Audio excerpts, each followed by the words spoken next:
Hey guys, तो ये मेरी छोटी बहन है और मैं पहली बार वट सावित्री की पूजा कर रही हूँ। और ये मेरे बड़ी दीदी है। हम लोग तीनों बहन मिलकर सावित्री माँ का पूजा कर रहे हैं।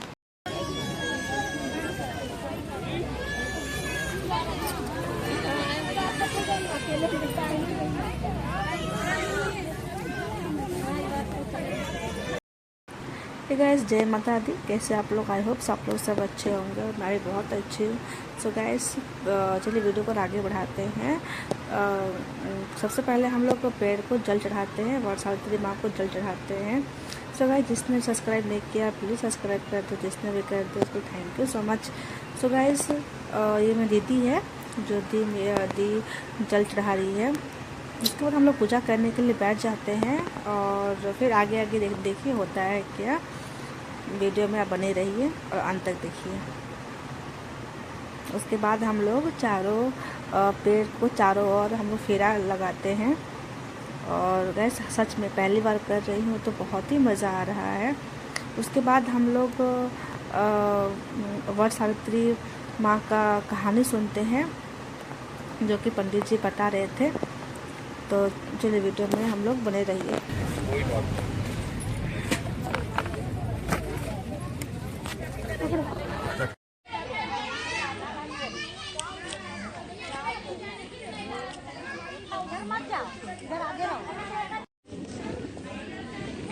और कथा को विधि विधान से सुनते हैं, श्रवण करते हैं। अरे तू लोग गड़िया से कोई दुश्मनी होगा? गड़िया से मद्र देश के अश्वपति नाम के राजा परम ज्ञानी राजा थे। धन वैभव से होने पर भी वे संतान के भाव में बड़ी दुखी रहते थे। राजा ने पंडितों की सलाह से पुत्र प्राप्ति के लिए सावित्री देवी की आराधना की। कुछ समय तक आराधना करने के बाद सावित्री देवी प्रसन्न हुई और प्रसन्न होकर के साक्षात प्रकट हुई और कहे कि हे राजन, आपके भाग्य में पुत्र अर्थात संतान तो नहीं, परंतु मैं आपके यहाँ कन्या के रूप में स्वयं उत्पन्न हूँ। कुछ समय के बाद अश्वपति की पत्नी जो थी वह गर्भवती हुई और 9वें महीने में एक सुंदर कन्या रत्न को जन्म दिया जिसका नाम सावित्री रखा गया। सावित्री शुक्ल पक्ष की चंद्रमा के समान वह बढ़ने लगी। कुछ समय के बाद वह दिखने में जब विवाह के लायक हुई तो अश्वपति को मन में आया कि अब बेटी का विवाह करना चाहिए। तो वह एक बूढ़े मंत्री को बुलाकर के आदेश देते हैं कि कन्या तुम इनके साथ जाओ और अपने लिए वर ढूंढ लो। जब वर ढूंढने गई तो बहुत सा देश विदेश राज्य में घुमा तो कहीं उसको कुछ समझ में नहीं आया। कुछ समझ में नहीं आया, हो गया पूजा, बड़ी हाथ में अक्षत फूल ले लिए, तो शुरू किए हैं। तो वह समझ में नहीं आया तो वह रास्ते में जंगल में एक धुमत्सेन नामक राजा जिसका राज्य रुक्मी ने छीन लिया था, वह जंगल में आकर के निवास कर रहे थे अपनी पत्नी के साथ। और एक बेटा था जिसका नाम सत्यवान था। उसको देख करके बड़ा प्रसन्न हुए। सावित्री के मन में प्रसन्नता हुई और अब उसको अपने योग्य पर समझ करके मन में सोच लिया किसी के साथ हम विवाह करेंगे, ऐसा निश्चय करके। और वह जो है वह मंत्री के साथ लौट गई। जब वह लौट गई तो लौटने के बाद वहां पर नारद जी पहुंचे। पूछे कि हे अश्वपति, तुमने अपनी कन्या के लिए कोई वर ढूंढा है क्या? बोले ना, हमने तो नहीं ढूंढा है, सावित्री को मंत्री के साथ भेजा था, वही बताएगा। सावित्री को बुला के पूछा कि भाई कोई वर ढूंढा? तो हाँ, हमने ढूंढा।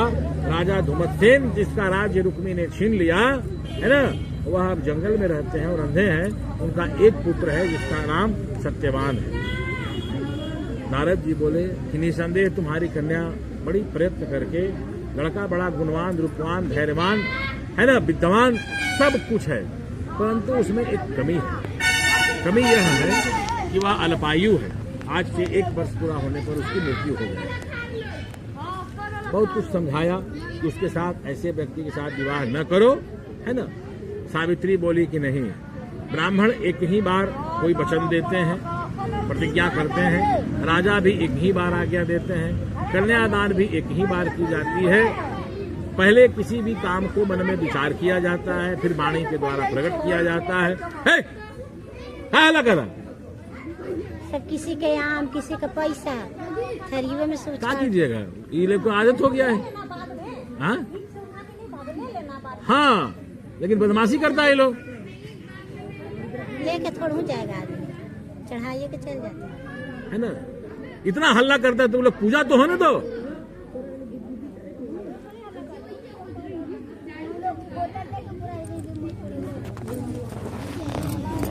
तो हाँ तो बोले कि पति मतलब हम याद अल्पायु थे। हम याद कर लेंगे, हम याद। हाँ अल्पायु तो हम बोल देंगे। हाँ, लेकिन शादी भी एक बार होता है। हाँ हाँ, हम बोली ना, जहाँ हमारा पति है वही मेरे लिए बैकुंठ धाम है, वही मेरे लिए स्वर्ग है, वही मेरे लिए सब कुछ है। चाहे हमको जिंदा ले चलो, चाहे मार के ले चलो, लेकिन ले चलो। महाराज बोले वहाँ जिंदा कोई नहीं जाता है। लगा कि चलो थोड़ा लालच दे देते हैं। बोले एक काम करो, तुम एक वरदान मांगो। तो बोले ठीक है, वरदान देना है तो है दीजिए कि मेरे सास ससुर अंधा है, बैठ जाइए। मेरे सास ससुर अंधा है, उनको दिखने लगे। तो बोले ठीक है, फिर नहीं माने। बोले एक वरदान और मांगो, चलते रही। फिर बोले एक वरदान और मांगो। तो बोले हमारा सास ससुर का राज जो रुक्मी ने छीन लिया है वह पुनः प्राप्त हो गया। बोले चलो दिया, लेकिन अब लौट जाओ। बोले ना, लौटेंगे नहीं। बोले एक वरदान तुम और मांगो। बोले हमारे पिता के 100 पुत्र हो। बोले तथास्तु। फिर भी नहीं मांगा। 3 वरदान हो गया, ससुराल भी खुश, नैहर भी खुश, अब तो सिर्फ अपना बच रहा है। तब फिर यमराज बोले कि अच्छा, सत्यवान के जीवन छोड़ करके एक चीज और मांगो। बोले देना ही है तो जीवन दीजिए, मत दीजिए, हमको 100 पुत्र हो ही वरदान दीजिए। यमराज बोले ठीक, अब तो फंस गए। पति को ले जाएंगे तो 100 पुत्र होगा कैसे, है ना। इसका करके यमराज उसको पास से मुक्त कर दिए। सावित्री वहां से आई, बड़ वृक्ष के नीचे जहां पर उसका मृत शरीर पड़ा था, उसमें जीवन का संचार हो गया। सत्यवान बोला हम बेहोश कैसे हो। बोला नहीं, ऐसा बात है। इस प्रकार से हुआ। फिर जाकर के राज्य धन सब मिल ही गया था।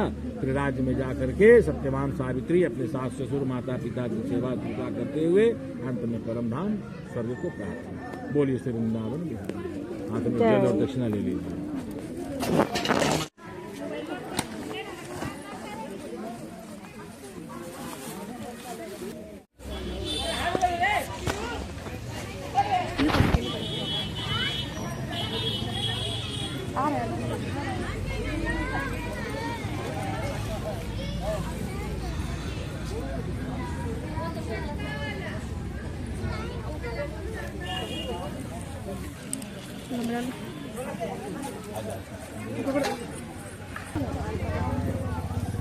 मिला लो, अपना वाला तो है नहीं सब।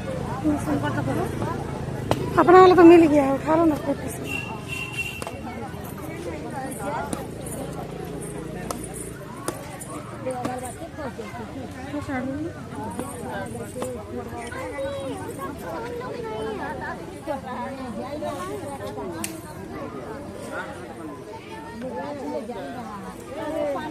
चलो अंजू, अगरबत्ती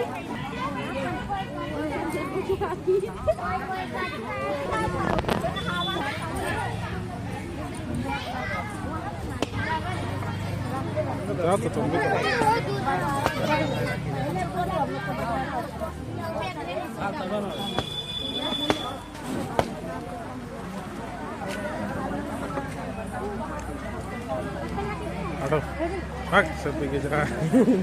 हटो हटो, वीडियो लंबी छोड़ा रे, पीछे जाओ।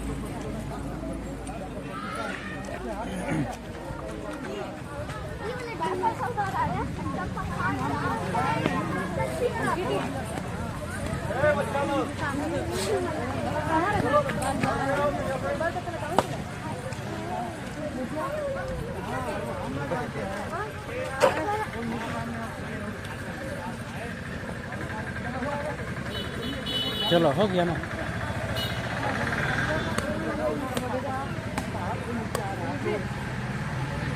फोन लेके जा रहे हैं।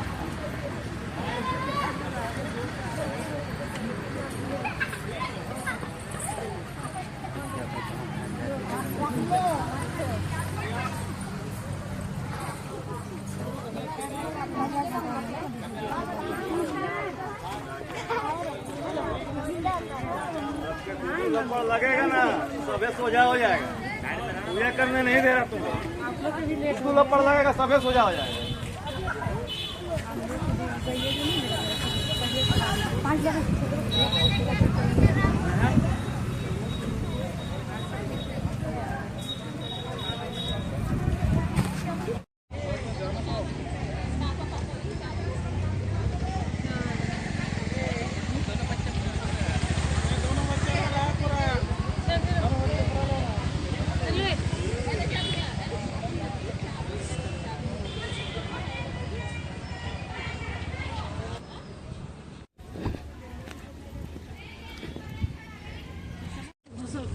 पूजा कंप्लीट।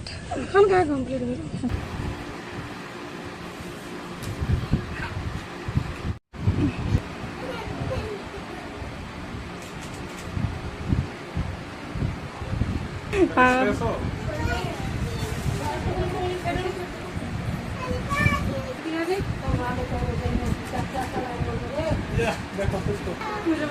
कौन कौन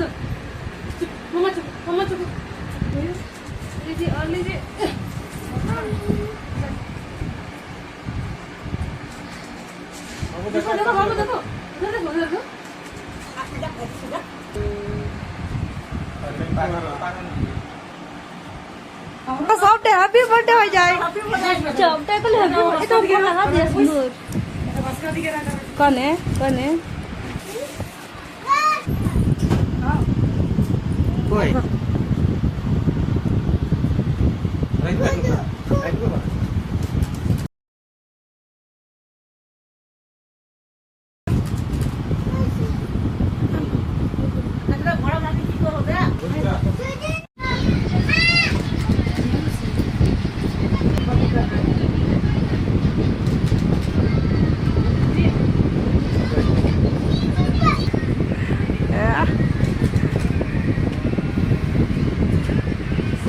పండుగ ఓ పొటాటో దట్ గుడ్ పత్రికలు ओ वाह वाह। ఓ అవరే సో వాడవి ఆజా వా हाँ जानो ये గుడ్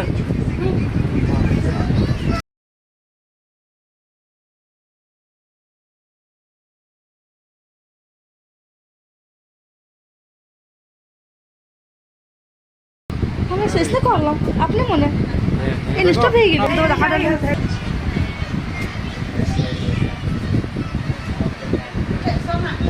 होगा अरे वाला है इंटर लिया हम। सो गाइस ये मेरे मायका है और मैं मायके में अपना पर्व कर रही हूँ, पहला पर्व 2025 का वट सावित्री पूजा मैं अपने मायके में कर रही हूँ। सो गाइस ये मेरी दीदी है जो फल काट रही है। और प्लीज़ वीडियो को सब्सक्राइब करें और बहुत ज़्यादा प्यार दें, वीडियो को लाइक करें। और मेरे फिर पति आते हैं मुझे गिफ्ट देने के लिए और मैं बहुत खुश हो जाती हूँ। आगे भी लेकर होता है क्या।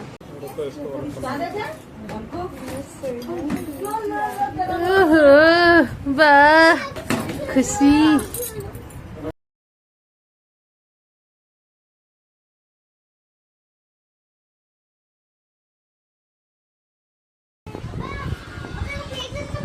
Oh my god!